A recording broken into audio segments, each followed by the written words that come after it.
திமுக இருக்க ராஜா மீது குறை இருக்கலாம். 2G தீர்ப்பு வெளியே வர வரைக்கும் எல்லாம் என்னை வந்து ஃப்ளைட்டில் போய் உட்காந்துன்னு வச்சிங்களேன், குசு குசுன்னு பேசிக்குவாங்க. 2G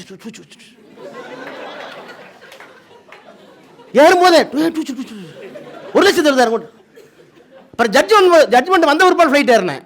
சார் பைலட்டை கொண்டு வந்து ஃபோட்டோ எடுத்துக்கிறார், எடுக்கிறாங்க.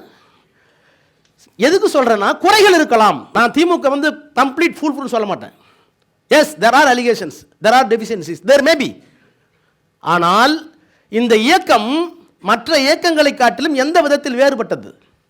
வெறும் நிலத்தட்டுகளுக்காகவா? இந்த இயக்கம் என்ன ஆயிருக்கும்? தமிழ், தூய தமிழை கொண்டு வந்தீங்க தானே. தூய தமிழில் சாதி வழிய வேண்டும் என்று சொன்ன இயக்கம் தானே.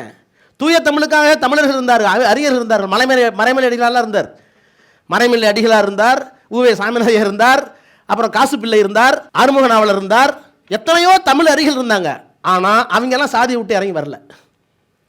தமிழ் வேணும்னாங்க, ஆனால் சாதி இருந்துட்டு போகணுன்னாங்க. ஆனால் திராவிட இயக்கம் தான், பெரியாரும் அண்ணாவும் கலைஞரும் தான் தமிழ் இருப்பது மட்டுமல்ல, தமிழ் வந்தால்தான் சமத்துவம் வரும், சமத்துவம் பேசிய மொழி தமிழ் என்று சொல்லிக் கொடுத்த இயக்கம் இந்த இயக்கம். அதற்கு பிறகுதான் அரசியலுக்கு வராங்க. அரசியலுக்கு வருகிற போது தமிழை மீட்க வேண்டும், இனத்தை மீட்க வேண்டும், சாதி ஒழிய வேண்டும், சமத்துவம் வர வேண்டும், எல்லோருக்கும் எல்லாம், எல்லோரும் படிக்க வேண்டும் என்பதற்காக உருவாக்கப்பட்ட இயக்கம் இன்றைக்கு ஆட்சி பொறுப்பில் இருக்கிறது. குற்றச்சாட்டுகள் வரும் போகும், எல்லாம் போகும். ஆனால் இன்னைக்கு நாங்கள் எங்கே இருக்கோம்னு சொல்கிறோம் உங்களுக்கு.